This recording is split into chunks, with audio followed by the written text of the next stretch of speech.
السلام علیکم ورحمۃ اللہ وبرکاتہ۔ الحمد للہ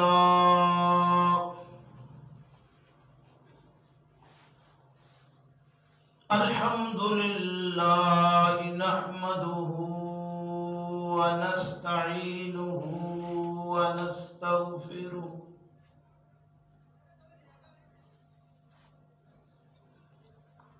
ونعوذ باللہ من شرور انفسنا ومن سیئات اعمالنا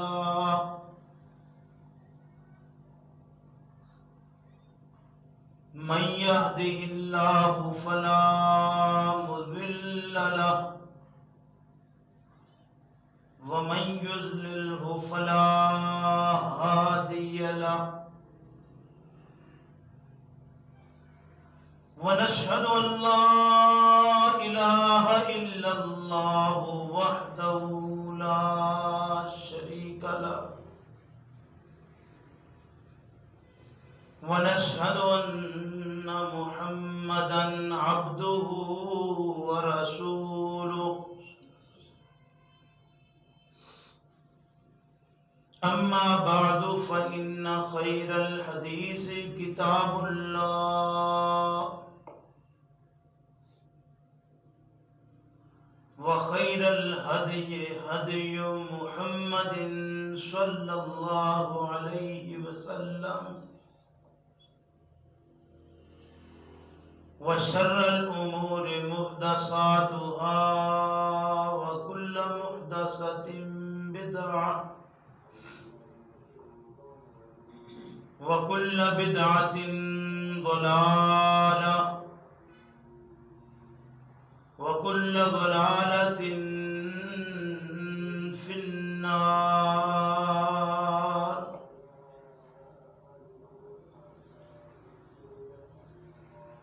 فأعوذ بالله من الشيطان الرجيم، بسم الله الرحمن الرحيم۔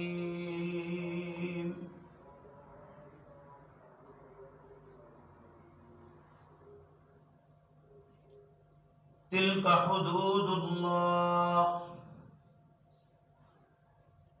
ومن يطع الله ورسوله يدخله جنات تجري من تحتها الأنهار خالدين فيها وذلك الفوز العظيم۔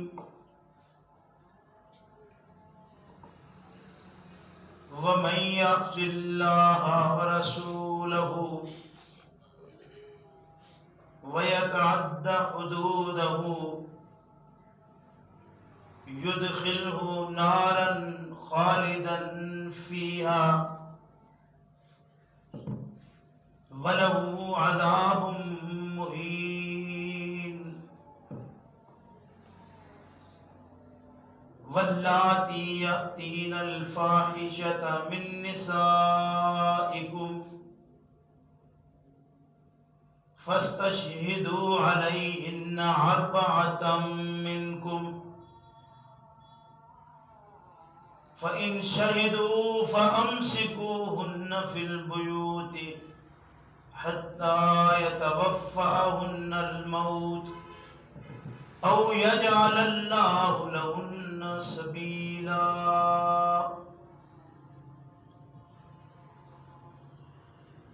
تلك حدود اللہ۔ یہ مضامین جو ہم پڑھ رہے ہیں یہ اللہ کی حدیں ہیں مقرر کی ہوئی۔ وَمَن يُطِعِ اللَّهَ، اور جو شخص کہا مانے اللہ کا اطاعت کرے، اللہ کی ورسولہ اور اس کے رسول کی، یدخلہ داخل کرے گا وہ اس کو جنات باغات میں، تجری بہتی ہیں من تحتها الانہار نیچے ان کے نہریں خالدین فیہا یہ اس میں ہمیشہ ہمیشہ رہیں گے وذالک الفوز العظیم اور یہ کامیابی ہے بہت ہی بڑی وَمَن يَعْصِ اللَّهَ اور جو شخص نافرمانی کرے اللہ کی وَرَسُولَهُ اور اس کے رسول صلی اللہ علیہ وسلم کی وَيَتَعَدَّ حُدُودَهُ اور نکل جائے حدود اللہ کی سے جو اس نے مقرر کی ہیں یدخلہ نارا داخل کرے گا وہ اس کو آگ میں خالدن فیہا وہ آگ بھی ہمیشہ رہنے کی ہوگی وَلَهُ عَذَابٌ مُهِينٌ اور اس بدبخت کے لیے عذاب بھی ہوگا جو رسوا کرنے والا ہے واللاتی اور وہ عورتیں یاتین الفاحشۃ جو آئیں فحش کلامی کو فحش باتوں کو بے حیائیوں کو من نسائکم تمہاری عورتوں میں سے آپس میں فاستشہدوا پس گواہ کرو علیہن ان پر عورتوں پر اربعۃ منکم چار گواہ اپنے لوگوں سے فَإِن شَهِدُوا پس اگر وہ گواہی دے دیں فَأَمْسِكُوهُنَّ پس روک رکھو ان عورتوں کو پابند کر دو ان عورتوں کو فی البیوت بیچ گھروں کے حَتَّى يَتَوَفَّاهُنَّ الْمَوْتُ یہاں تک کہ موت کا وقت ان کا آ جائے ان کی زندگی کو پورا کر دے موت او یجعل اللہ یا کر دے اللہ رب کریم ان عورتوں کے لیے لہن سبیلا کوئی راہ سبحان ربک رب العزت عما یصفون وسلام علی المرسلین والحمد للہ رب العالمین میرے محترم بزرگوں بھائیوں آج کے سبق میں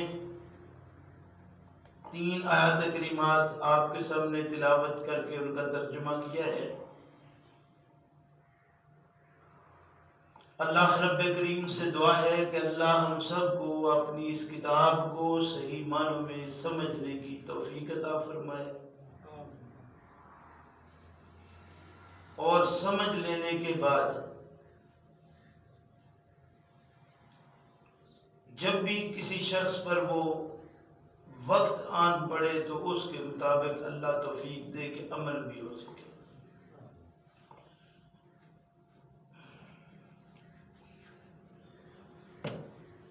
پیچھے مضمون بڑی تفصیل کے ساتھ ہم سن آئے ہیں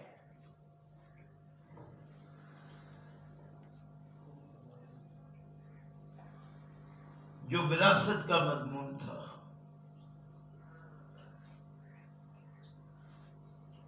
اور وراثت کسی شخص کے مرنے کے بعد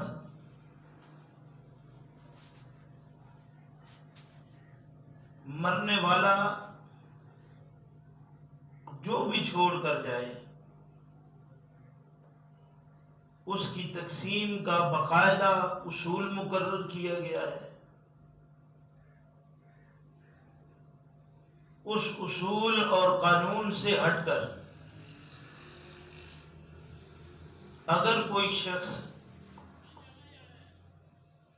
اپنی من مرضی سے اپنے کام کرے تو آج کے سبق میں اس کے نتائج بتائے گئے ہیں۔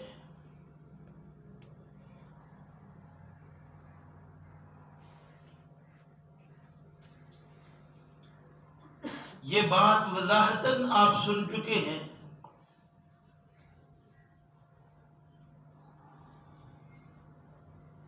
کہ ہر مرنے والا، اب اس سے مراد وہ نہیں ہے جو مر چکے ہیں، یعنی میں ہوں یا آپ، ہم سب مرنے والے ہیں، اور ہمیں کوئی اپنے وقت کا اندازہ نہیں ہے کہ ہمیں کب مرنا ہے اور کس حال میں مرنا ہے اور کس جگہ پر مرنا ہے۔ کوئی شخص ہم میں سے یہ جانتا نہیں ہے۔ اگر یہ بات ہے کہ جانتے ہم نہیں ہیں، تو یہ بات بھی لازم ہے کہ مرنا ہمیں ہے، تو پھر مرنے سے پہلے وصیت کرنا لازم ہے۔ وصیت تحریراً ہو تو بہتر ہے۔ تحریر کرنے کے لیے کوئی شخص اگر خود تحریر کر دے تو زیادہ بہتر۔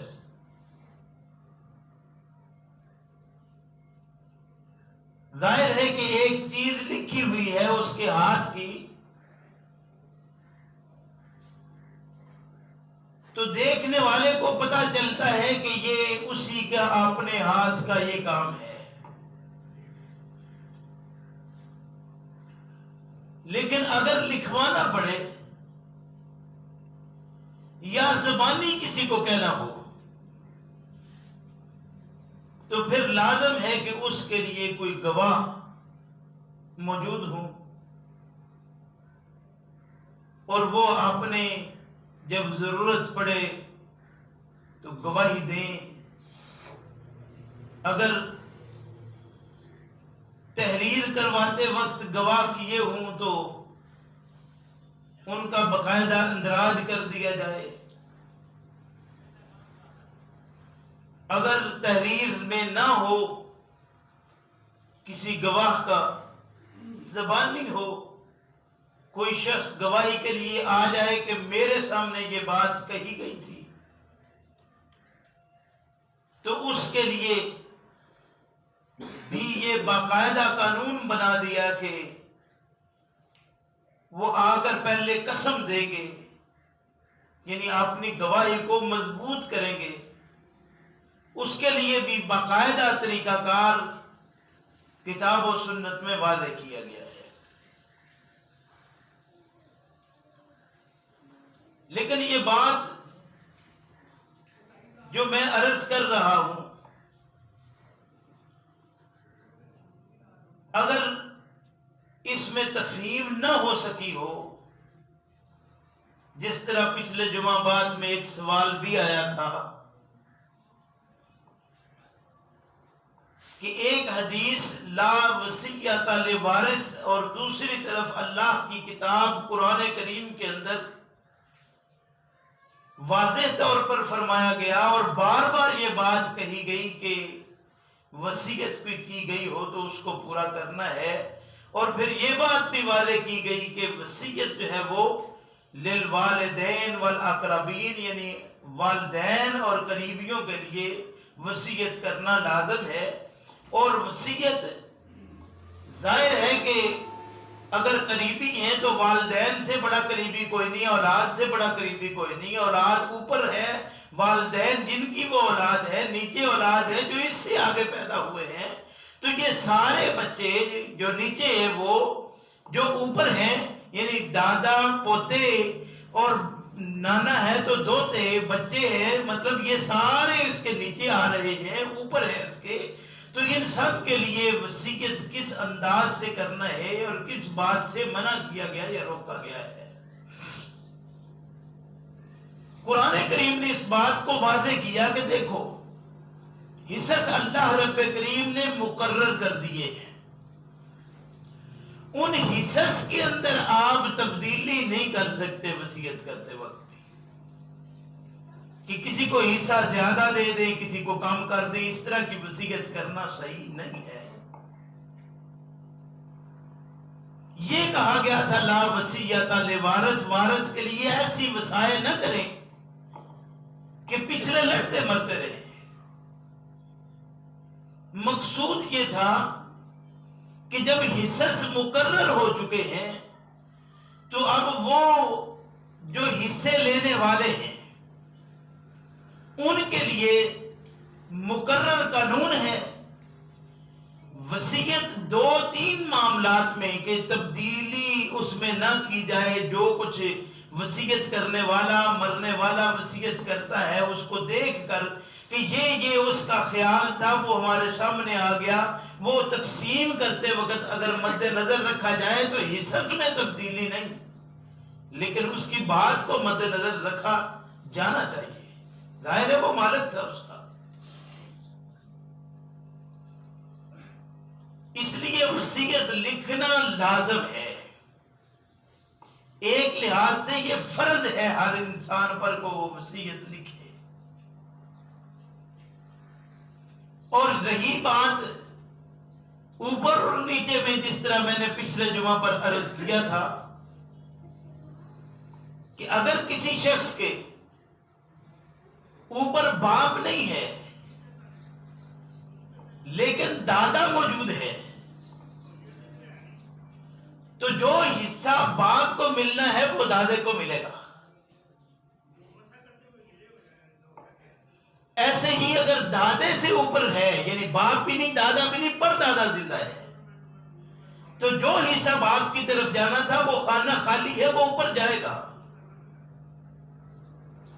ایسے ہی دوسری طرف یہ بات بھی ذہن میں رکھیے کہ ماں کا باقاعدہ حصہ مقرر ہے۔ اگر ماں وفات پا گئی بچے سے پہلے اور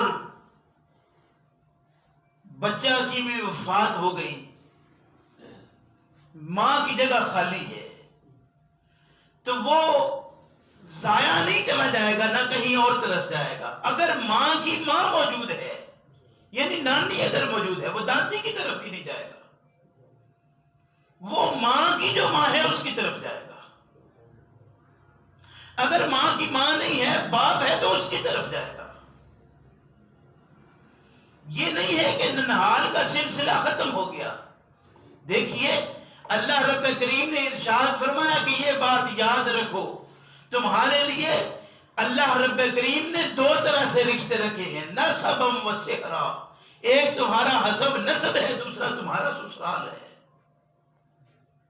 اور سسرال کا باقاعدہ اس طرح حصہ ہے، اس لیے کہ اگر اس طرف کو ختم کر دیا جائے، کاٹ دیا جائے، جیسے ہمارے ہاں آج سلسلے جو ہیں وہ آپ جانتے ہیں کہ یا جھکاؤ سسرال کی طرف ہے تو کیسا، یا ان سے کٹ آف ہے تو کیسا۔ دونوں چیزیں لازم ہیں۔ جس طرح والدین سے کٹا نہیں جا سکتا، ایسے ہی ساس سسر سے کٹا نہیں جا سکتا۔ اور اس رشتے کا جو تقدس ہے وہ ابھی سن لیجئے کہ وہ کیا ہے، یہ کس انداز سے بن گیا ہے۔ ایک عورت ایک آدمی کے نکاح میں آ گئی اور وہ اس کو اپنے گھر لا کر اس نے بسا لیا۔ بسا لینے کے بعد کچھ عرصہ گزرا کہ اس عورت کا جو اس کے نکاح میں تھی انتقال ہو گیا۔ اس کی ماں پہلے سے بیوہ ہے یا مطلقہ ہے، یہ چاہتے ہوئے یا نہ چاہتے ہوئے اس عورت کے ساتھ جو اس کی بیوی کی ماں ہے نکاح نہیں کر سکتا۔ کیوں؟ اس لیے کہ یہ اس کی بیوی کی ماں ہونے کی وجہ سے اس کی ماں کا درجہ لے گئی ہے۔ اب اس کی بیوی فوت بھی ہو گئی ہو تو یہ ماں جو بیوی کی تھی وہ اس کی ماں مقرر ہو گئی ہے، یہ کسی حال میں بھی اس کے نکاح میں نہیں آ سکتی۔ بالکل اسی طریقے سے ایک عورت نکاح کر کے لے آیا، لیکن کچھ وقت گزرا کہ مرد فوت ہو گیا، مرد جو باپ ہے وہ ایک سے زیادہ نکاح بھی کر سکتا ہے.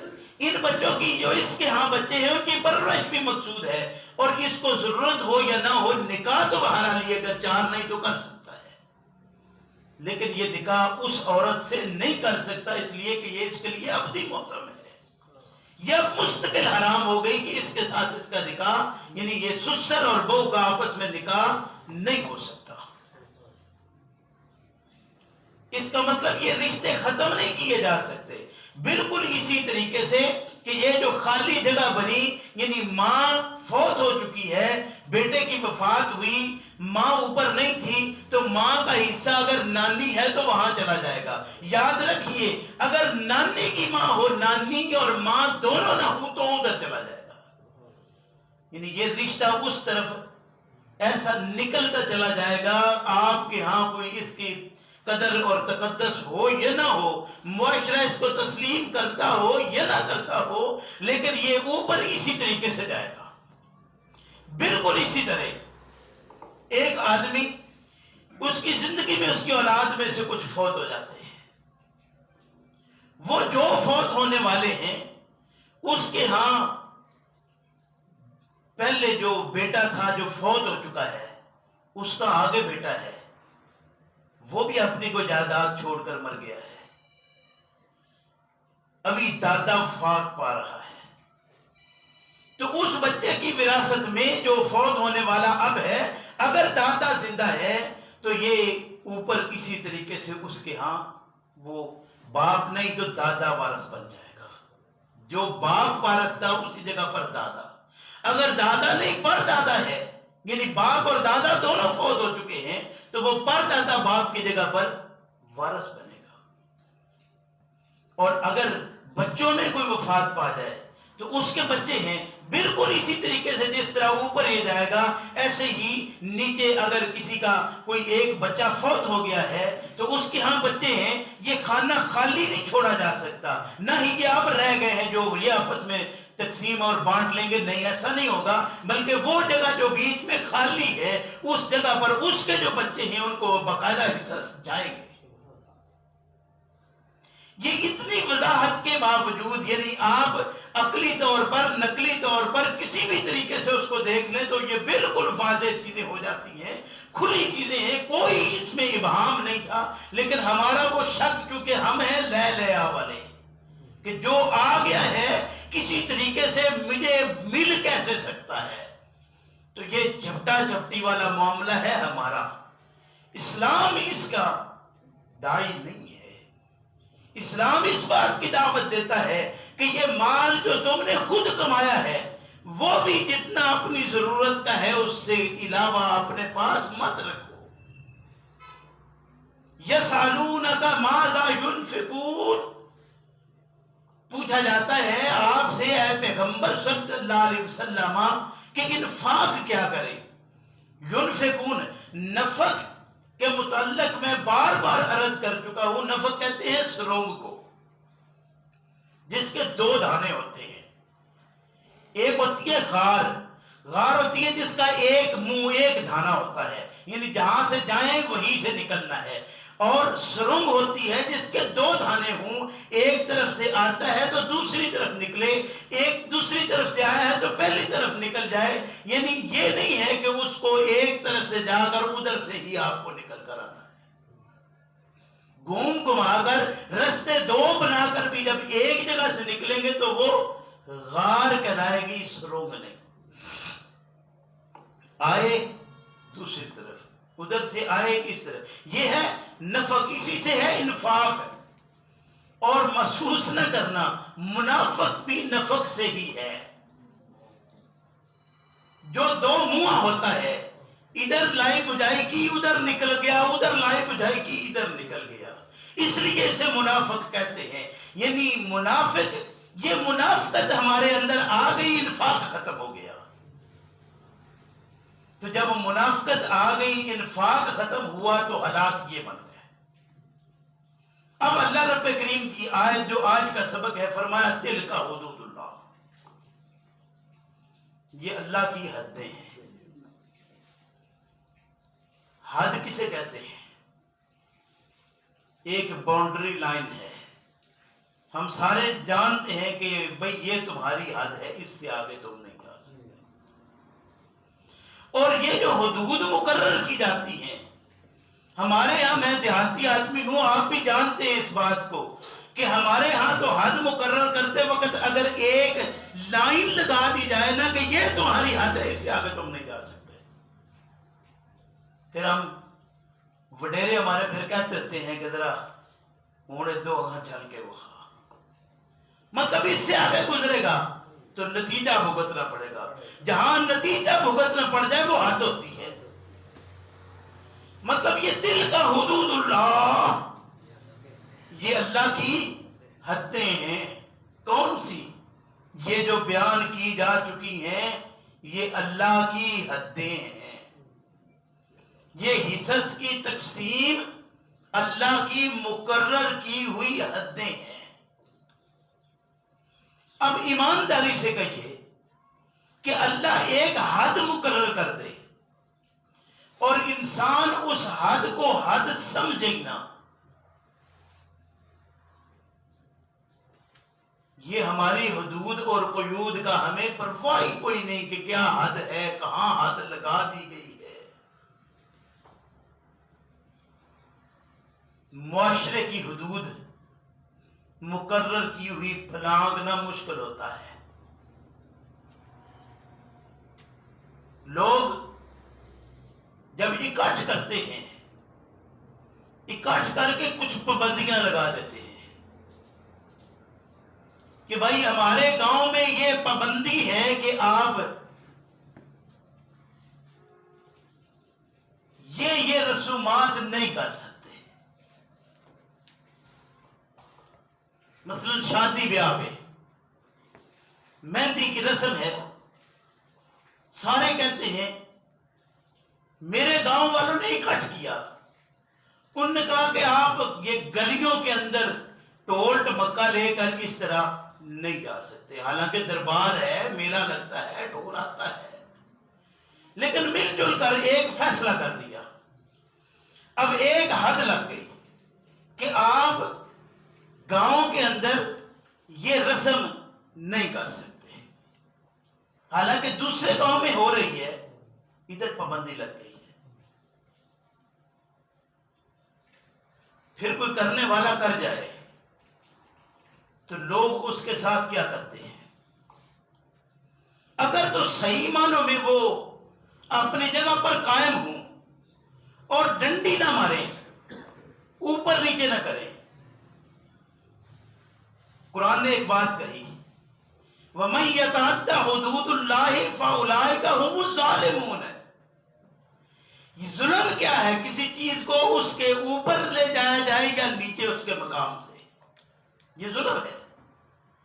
یعنی اگر کوئی اس طرح کی حرکت کرے کہ وہ ایسا کوئی ظلم کر جائے کہ ایک حد مقرر کی ہے اس سے اوپر نکل جائے یا نیچے، تو پھر دوبارہ اجتماع ہوتے ہیں۔ یہ بات صحیح ہے کہ وہاں پھر ڈنڈی لگ جاتی ہے، وڈیرا ہو تو فیصلے اور ہوتے ہیں، غریب آدمی ہو تو فیصلے اور ہوتے ہیں۔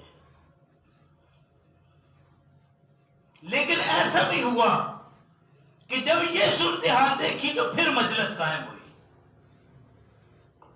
طے پا گیا کہ اگر کوئی یہ رسم کرنا چاہے تو وہ گاؤں کے فنڈ میں 50,000 روپے جمع کروائے، اس میں ہمارے وہ کام جو اجتماعی ہیں وہ ہو جائیں گے۔ ٹھیک ہے، اب وڈیروں میں کچھ آتا ہے تو کر لیں۔ مطلب ایک حد بنا دی کہ تمہیں یہ کام کرنا ہے، تمہاری ناک نہیں رہتی، کر لو۔ لیکن اگر کسی کو ویسے کہا جائے کہ یہ فنڈ ہے، اس میں 50,000 دے دو تو جان نکلتی ہے۔ لیکن اب یہ حد مقرر ہو گئی ہے کہ اگر تمہیں اس حد کو پھلانگنا ہے تو 50,000 روپے جمع کروا دو، وہ جمع ہو جائے گا، پھر آپ کریں جو کچھ کرنا ہے۔ تو یہ صورتحال، یعنی حدود اپنے لحاظ سے ہر آدمی مقرر کرتا ہے، ہر معاشرہ مقرر کرتا ہے، ہر بستی میں مقرر ہے، ہر دیہہ کے اندر مقرر ہے، ہر کونسل کے اندر مقرر ہے، ہر گورنمنٹ اپنے حساب سے کچھ حدود مقرر کرتی ہے۔ ہمارے ہاں یہ بات کہی جاتی ہے کہ جو حدود کو پھلانگتا ہے وہ بڑا آدمی ہوتا ہے، نہیں وڈیرے کے لیے وہ حد نہیں رہتی، وہ جس طرح چاہے کرتا ہے۔ اور ہمارے ہاں وڈیرے کی پہچان یہ ہو گئی، پھر ہم نے یہ بات سمجھی کہ جب وڈیرے کی پہچان یہ ہے تو اللہ سارے وڈیروں سے وڈیرا ہے، اس لیے وہ اس کے لیے تو پھر حد رہی کوئی نہیں، وہ جو چاہے کرتا پھرے۔ پتہ نہیں میں کیا کہہ رہا ہوں اور آپ کیا سمجھ رہے ہیں؟ یہ کہتے ہیں اللہ کے لیے بھی کوئی حد ہے، وہ تو آزاد ہے، جس طرح چاہے کرتا ہے۔ بھئی اس نے بھی حدود مقرر کر دی ہیں، اس نے حدود مقرر کی کہ یہ زمانے کے اندر جو افزائش ہے انسانوں کی، اس کے لیے ایک ذریعہ اس نے بنا دیا، یہ ایک حد لگا دی۔ آپ نے ایک آدمی کے متعلق کہا کہ یہ اللہ کا بیٹا ہے، اللہ رب کریم نے ارشاد فرمایا کہ تم کہتے ہو یہ اللہ کا بیٹا ہے، تو بتاؤ اللہ کی بیوی کہاں ہے؟ تو اس نے تو یہ ایک حد لگا دی ہوئی ہے کہ یہاں زمانے کے اندر جب پیدائش ہوگی انسانوں کی، تخلیق اول کی بات نہیں ہے، کسی نے یہ بات نہیں کی زمانے میں کہ اللہ تو قادر ہے، تیرے لیے بیوی کا ہونا ضروری کیوں؟ حالانکہ قرآن اس بات پر گواہ ہے کہ تم کہتے ہو اللہ کے لیے اولاد، اللہ کے لیے اولاد کیسے ہو سکتی ہے جبکہ اس کی بیوی نہیں ہے؟ یعنی یہ اللہ نے ایک حد لگا دی ہے۔ اب حد لگا دے اللہ، پھر اس کو نہ اللہ پھلانگتا ہے نہ پھلانگنے دیتا ہے۔ اور اگر کوئی شخص اللہ کی لگائی ہوئی حد کو خود پھلانگے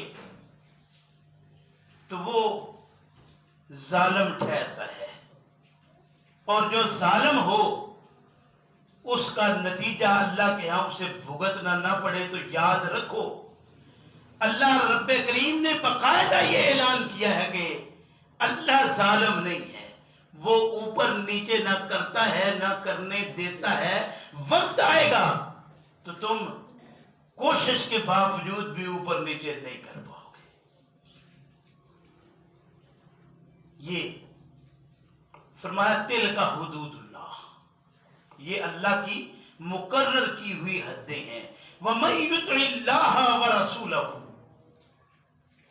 جو اللہ اور اس کے رسول کی اطاعت کرے، فرما برداری کرے، ان کے سامنے جھک جائے، اللہ کی حد مقرر کی ہوئی کو پھلانگے نہیں بلکہ اللہ کی مقرر کی ہوئی حد کو قائم رکھے، اس کا اپنا کچھ رہے یا نہ رہے، اس کے حصے میں کچھ آئے یا نہ آئے، اپنے ہاں سے اس کے کچھ بچے یا نہ بچے، لیکن اللہ کی طرف سے مقرر حد ہو تو اس کو پھلانگے نہیں۔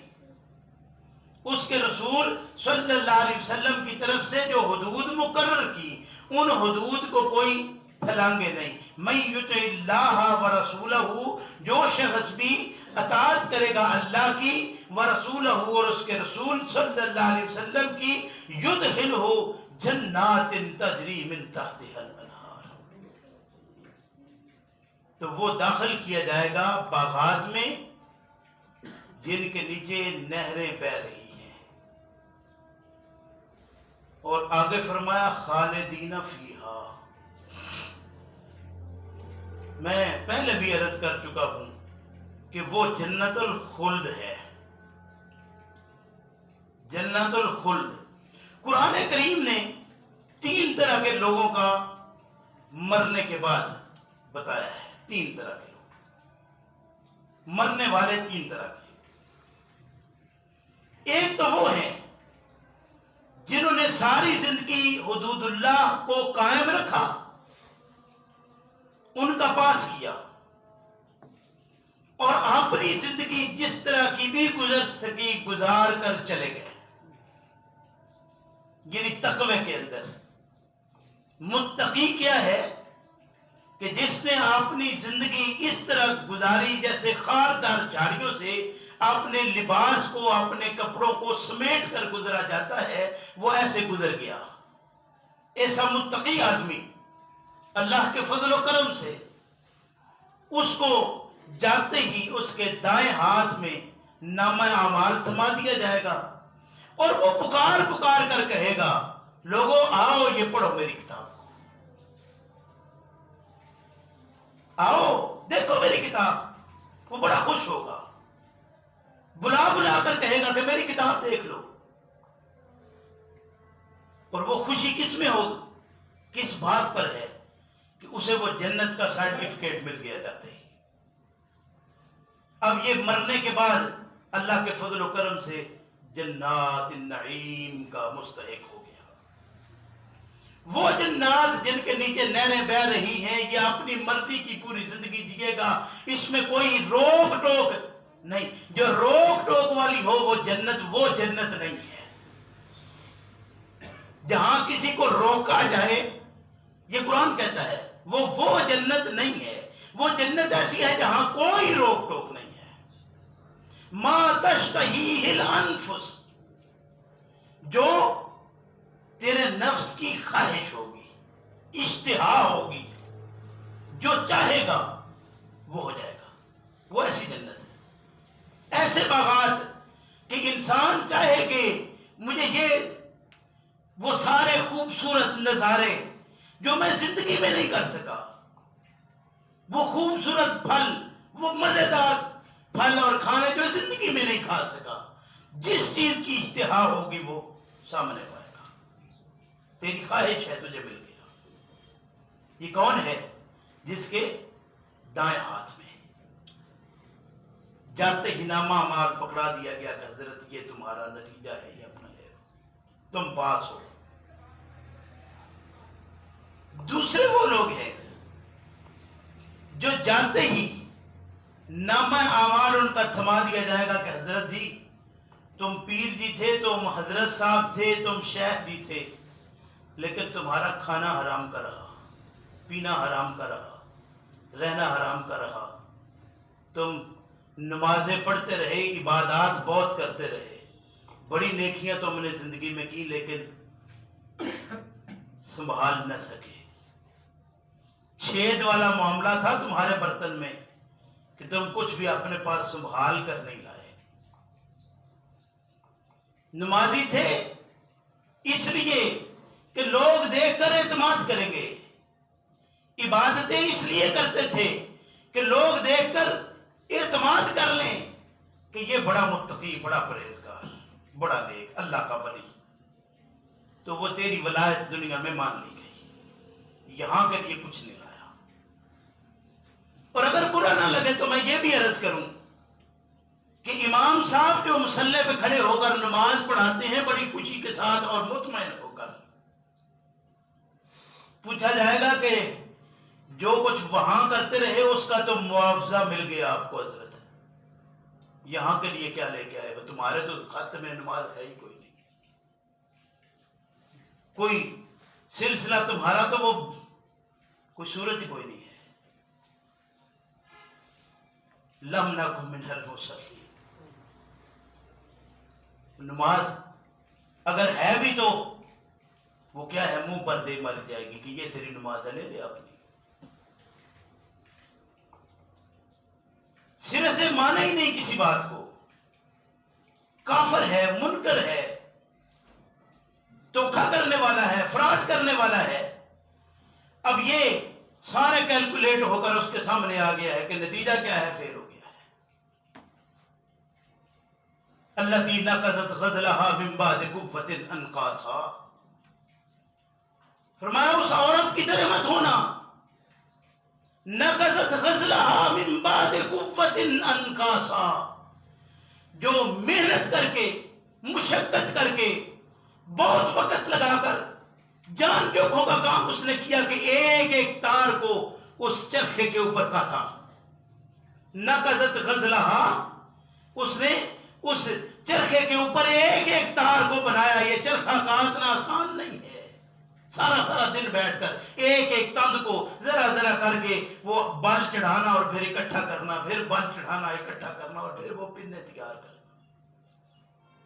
فرمایا اس عورت کی مانند مت ہو جاؤ، اللہ تی ناقصت غزلہا من بعد قوت انکاسا، محنت کے ساتھ مشقت کے ساتھ اس نے اس ایک ایک تار کو اکٹھا کیا، لیکن ایسا ہوا کہ کوئی ایسی ذہن میں بات آ گئی، کوئی ایسا مسئلہ رستے میں آ گیا، کوئی ایسی آپس میں پرخاش ہو گئی، کوئی ایسی مشکل آن پڑی کہ اس نے اپنے ہی کیے کو ریزہ ریزہ کر دیا، کہ کیا بھی مشقت کے ساتھ محنت کے ساتھ نہیں کرتا انسان، کہ جب چھتا پڑ جائے کسی بات سے کہتا ہے یہ بھی ایسا رہا۔ فرمایا اس عورت کی طرح نہ ہونا جس نے، یعنی زندگی میں تم سوئی کے ناکے سے بھی گزرتے رہو لیکن نتیجہ بھی کچھ ہاتھ نہ آئے۔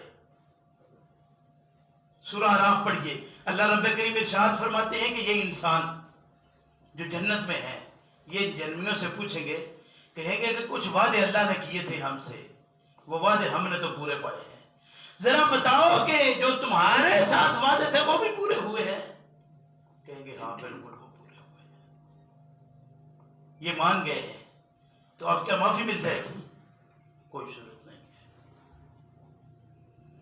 یہ جہنم بھی خلد والی ہے، ہمیشہ کی، جنت بھی خلد والی ہے۔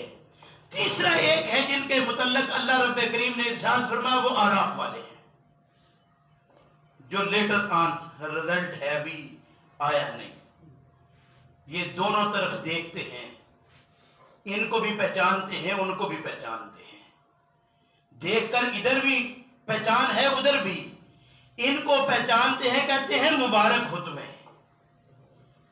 تمہیں مبارک ہو کہ تم بہت اچھی جگہ پہنچ گئے ہو، ادھر اشارہ کرتے ہیں کہ تم کیا ہوا، کہاں چلے گئے، ہمارا تو بڑا مقام ہوا کرتا تھا، آج یہاں کہاں۔ یہ چیخیں گے، روئیں گے، کرلائیں گے، اور یہ خود اللہ ارشاد فرماتے ہیں کہ امیدوار ہے ابھی کہ ہم جنت کے اندر پہنچیں گے، یہ امیدوار ہیں، یہ کہتے ہیں ہم ابھی امیدوار ہیں کہ ہمیں اللہ جنت کی طرف۔ ابھی یہ بتائیے، کہنے کو تو یہ بڑا آسان ہے، لیکن نتیجہ نکل نہ رہا ہو تو انسان کی حالت کون سی ہوتی ہے؟ وہ آگ جو جسم کو لگتی ہے نا، اللہ معاف فرمائے، الامان والحفیظ، یہ بھی چھوٹی سی آگ نہیں جو لگ گئی ہے۔ کہنے کو بڑا آسان ہے کہ وہ تھوڑی بہت تکلیف میں مبتلا ہونے کے بعد جنت جائیں گے، لیکن یہ جو تکلیف کا وقت ہے یہ بھی کوئی کم تکلیف نہیں ہے، یہ تکلیف کی تو یہ حالت ہے۔ روایات میں آتا ہے پیغمبر اسلام صلی اللہ علیہ وسلم کے ایک ساتھی کافی دنوں سے کیا ماجرا ہے، کیا ہوا، اس کو کہا یا رسول اللہ صلی اللہ علیہ وسلم، جان کرنے کی حالت میں پڑا ہے، اتنے دن گزر گئے ہیں، نہ موت آتی ہے نہ صحت، اور صحت والی شکل نظر بھی نہیں آتی کہ صحت ہو جائے، یعنی مرنے کے قریب پہنچا ہے لیکن موت آ نہیں گئی۔ پیغمبر اسلام صلی اللہ علیہ وسلم پہنچے، پوچھا کہ اس کا کوئی اس کے گھر والوں میں بلاؤ، ماں ہے وہ بھی چھوڑ کر چلی گئی، بلایا، پتہ کیا، یہ آخر وقت لگا، یہ اس حالت میں جو پڑا ہے اس کی حالت بھی ایسی ہے کہ پیغمبر اسلام صلی اللہ علیہ وسلم سے نہیں دیکھی گئی، جو ابھی جان کری میں ہے، یعنی موت اور زندگی کی کاچوں کاچ بیچ میں لٹکا ہوا۔ لمبی کہانی میں مختصر عرض یہ کر رہا ہوں کہ وہ جو آراف والے ہیں، وہ جو بین بیٹھے ہیں، بھی نتیجہ نہیں نکلا، وہ بھی ایک خاص قسم کی جلن کے اندر پڑے ہوئے ہیں، اللہ اس سے بھی محفوظ فرمائے۔ اللہ ارشاد تلک حدود اللہ ومن یطع اللہ ورسولہ، جو اللہ اور اس کے رسول صلی اللہ علیہ وسلم کی قائم کی ہوئی حدود کو پار نہ کرے، ان کا پاس رکھے، یدخل ہو، داخل کرے گا اس کو اللہ رب کریم جنات، ایسی باغات کے اندر، تجری من تحتها الانہار، جن کے نیچے نہریں بہ رہی ہیں، خالدین فیہا، وہ اس کے اندر ہمیشہ ہمیشہ رہیں گے۔ یہ ہمیشہ رہنا کیا ہے کہ یہ خطہ عارضی تمہیں دیا گیا ہے، یہ جگہ عارضی تمہیں ملی ہے، یا تم اس کے مالک ہو۔ یہ فرق ہوتا ہے کہ نہیں؟ آج بھی ایک کسی آدمی کسی جگہ کا کوئی مالک ہو یا کسی کو کوئی دی گئی چیز ہو عارضی، تو اس میں فرق ہوتا ہے کہ فلاں نے ہمیں بٹھایا ہوا ہے یا ہم مالک ہیں، دونوں میں فرق ہے۔ وہاں بٹھایا نہیں گیا، وہ جو جنت میں داخل ہوا خالدین فیہا، وہ اس کا مالک بن گیا ہے۔ اور مالک ہمارے یہاں پنجابی میں کہتے ہیں کھوڑ اپنے پہ چوہا بھی شیر۔ جنت میں اپنی جگہ مل جائے تو اس کا کمال کیا ہوگا، لیکن اس کٹھیالی سے نکلنا یہ ہے وہ ایسے جیسے سوئی کے ناکے سے نکلنا ہے بہت مشکل، لیکن آسان بھی ہے۔ اپنی لائن سیدھی رکھو اور چلتے جاؤ۔ انسان جب ہر طرف دیکھنا شروع کرتا ہے نا تو پھر اس کے اندر گھبراہٹ آتی ہے کہ یار فلاں کے پاس وہ، فلاں کے پاس فلاں کے پاس فلاں، وہ فلاں فلاں فلاں کرتا، اسی کے پیچھے بھاگتا رہتا ہے، اور نتیجہ کیا نکلتا ہے کہ یہ خود فلاں ہو جاتا ہے۔ اللہ ارشاد فرماتے ہیں کہ خالدین فیہا وذالک الفوز العظیم، یہ ہے جو اصل کامیابی اور بڑی کامیابی ہے۔ یہ کامیابی بہت بڑی کامیابی ہے، اس سے بڑی کامیابی کوئی نہیں کہ اللہ رب کریم کل قیامت کے دن سرخ رو کر دے۔ اللہ ہم سب کو اس بات کی توفیق عطا فرمائے کہ ہم ایسے کردار، ایسے اعمال اپنے بنائیں کہ کل قیامت کے دن اللہ کی رحمت سے ہم جنت کے مستحق ٹھہر سکے۔ ربنا لا تزغ قلوبنا بعد إذ هديتنا وهب لنا من لدنك رحمة إنك أنت الوهاب۔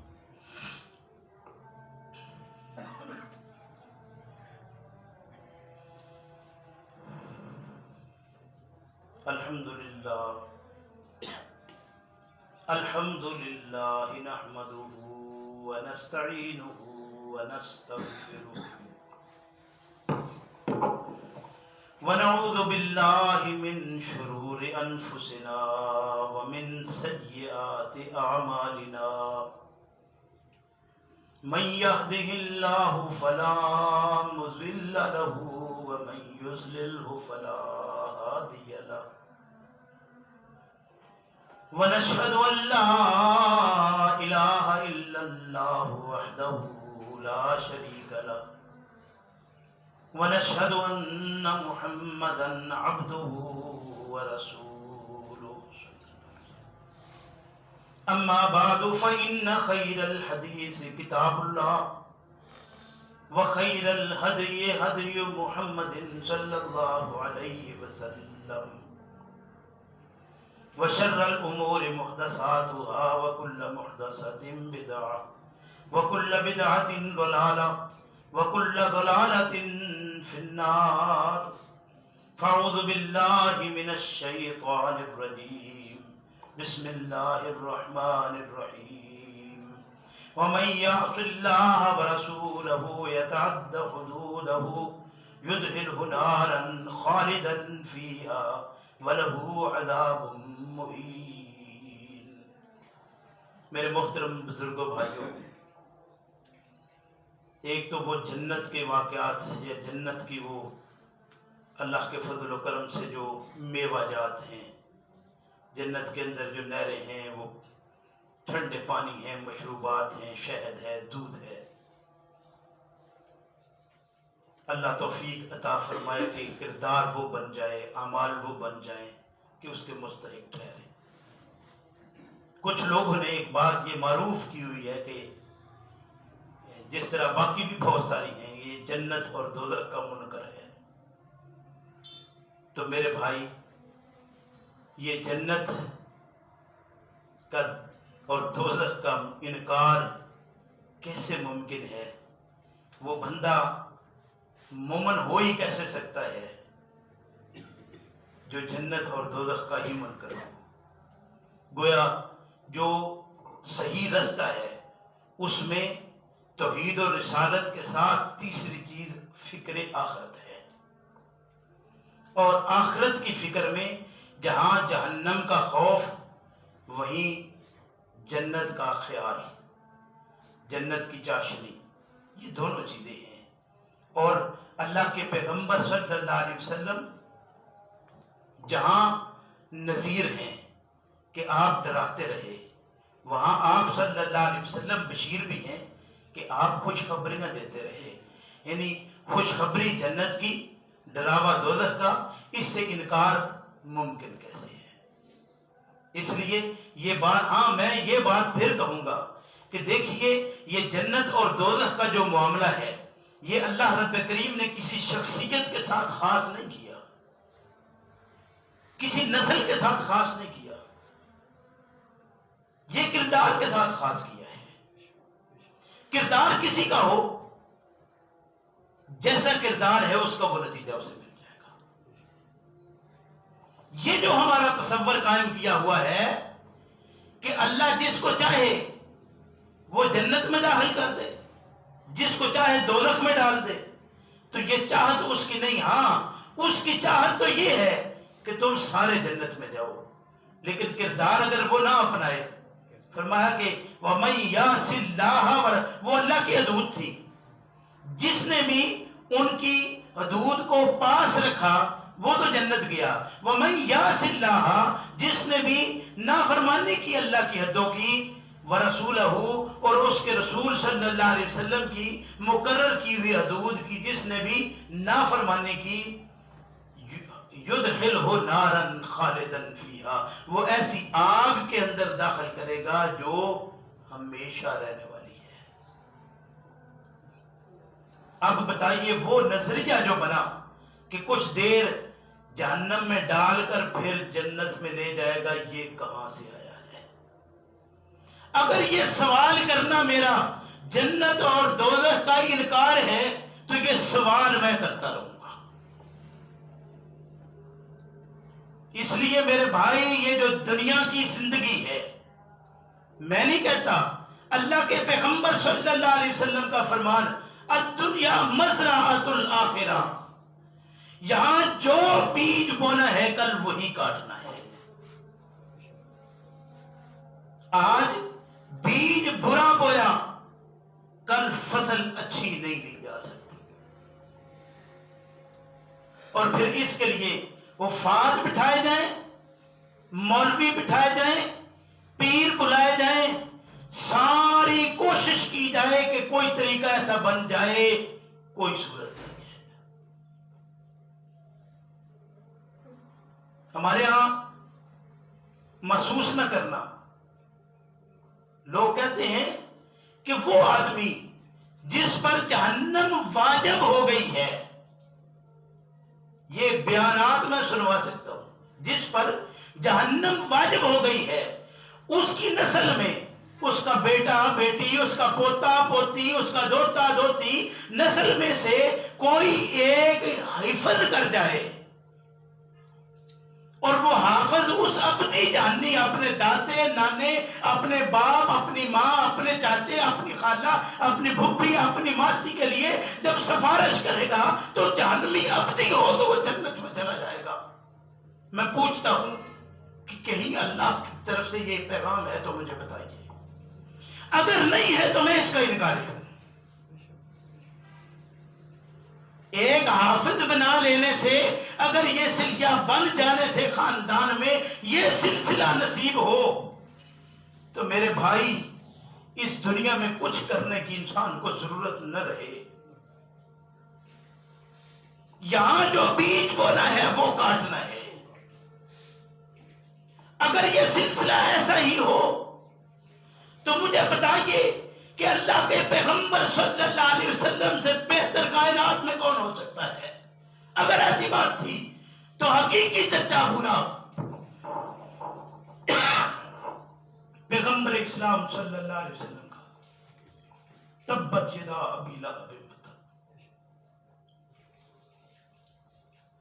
کیسے ہو سکتا تھا؟ میں نے ابو طالب کی بات اس لیے نہیں کی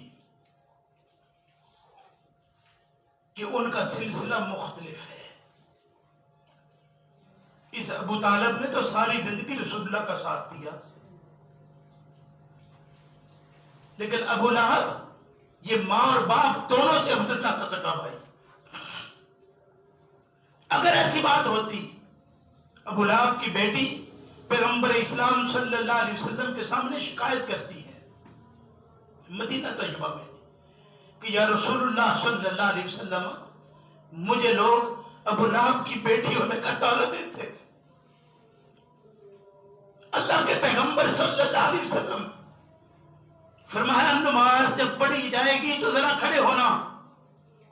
نماز کے اندر پیغمبر اسلام صلی اللہ علیہ وسلم نماز کے بعد جو ہی نمازیوں کی طرف منہ کیا، کھڑی ہوئی حنا، بٹھایا، کہا اپنے ان لوگوں کو، ان خواتین کو مخاطب کیا، کہا کہ کچھ میرے خاندان کے لوگ ہیں، جب ان کو تکلیف ہوتی ہے مجھے ہوتی ہے، خاندان کے لوگوں کی تکلیف نہیں برداشت ہوتی، اس لیے یہ میری چچا کی بیٹی ہے، اسے تھانا نہ دیا کرو.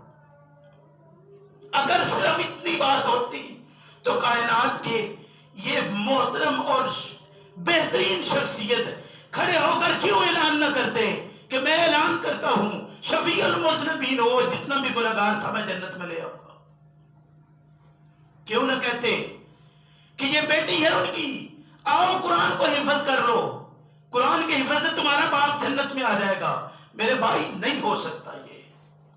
فرمایا من یعص اللہ ورسولہ، جس نے نافرمانی کی اللہ اور اس کے رسول کی، ویتعدی حدودہ، اور اس کی حدوں کو پھلانگ دیا، اس کی حدوں کو قائم نہ رکھ سکا زندگی کے اندر.